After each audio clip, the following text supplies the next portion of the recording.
Before I talk about the other lows, we're gonna be talking about Hatchet Kick and its use case, which sounds dumb because everyone knows this move is really good. But before we talk about the other lows, we're gonna have to go to basic and understand what Hatchet Kick does and what it makes your opponent want to do, so that we can see how it complements his other moves and how it contributes to the overall Bryan game plan. So please bear with me. So Hatchet Kick in a vacuum is a scary 19 frame low. It's going to be a bit slower than 19 frames because of the input, but the animation is still 19 frames. It has good reward on hit, it has 23 damage, and it's +5. So this helps you set up pressure, this helps you set up your offense, and you're also damaging your opponent while doing it. So other than ducking, what is a common response to Hatchet Kick, right?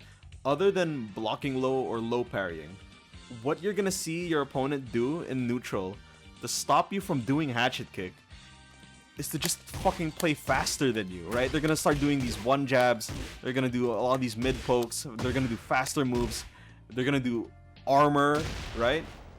All of this is an effort for them to not give you the space to do your Hatchet Kick and in general your other big moves, because they're gonna be like, fuck this guy, I don't want to be oppressed today. I'm not trying to deal with this bullshit low.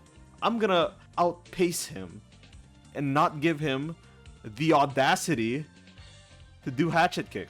So in general, an effective way to place Hatchet Kick is to do it as a read that your opponent is just respecting you by standing, blocking, or even trying to move out the way because you can still delay it for it to track. That's when you do Hatchet Kick. You do it as a read that your opponent will stand block. But how do I make my opponent stand block? How do I make my opponent respect me, essentially? Well, I'm gonna tell you about the other lows now. So let's talk about down 4. It's this insanely good low poke with good range, and it's only 15 frames and it's 0 on hit. We can sort of apply it like forward 3's 0 on hit situation, but with pushback. So you can just do down 4 and see how they react, and then you can form a plan to counter how your opponent reacts to the down 4. You can do down 4 into a mid check, you can do down 4 into another down 4 if they're just gonna respect you. You can do down 4 into mock kick if they start walking. Basically, it's a 0 on hit situation, so you can use it to collect info and then use that info against your opponent. But we can also use down 4 as a spacing trap. So what if I do down 4 and then I'm gonna try to jab, right? I want to mash against this Dragunov. He's gonna mash against me back and nothing's gonna happen. See, nothing's gonna happen. But if we do down 4 and then we use the pushback to our advantage with a backdash, we can counter hit the Drat or punish him like that.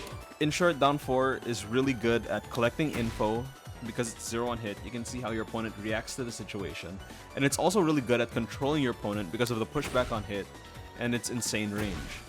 Down back 3, which is the only other low that we're going to be talking about in this video, has a simple application. Well, 1, it high crushes, and 2, it's really good at catching sidesteps.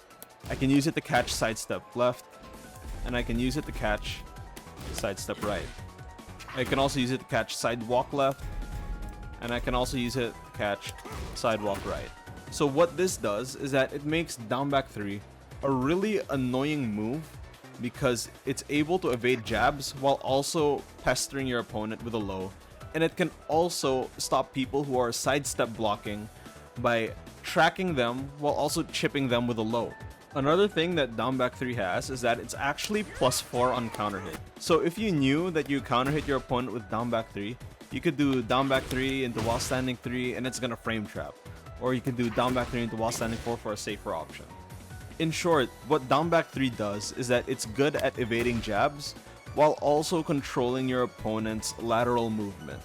This move is all about control and making sure your opponent isn't really able to move much without getting chipped. So down 4 is really good at collecting info and controlling your opponent with its spacing, while down back 3 is really good at evading highs and controlling your opponent's sidestepping.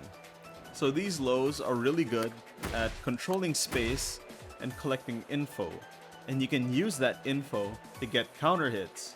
And when you're getting counter hits, your opponent will start respecting you because they don't want to get counter hit. And when your opponent starts respecting you, you can start doing Hatchet Kick and back one to make them want to mash into you, and it loops back into using your fast lows to control the space and collect info. So I hope this video, as disorganized and rambly as it is, has helped you understand what Bryan's game plan really is about, and how these lows can supplement your overall game plan, and how you can use them to sort of control your opponent and control the match. So yeah, thanks for watching.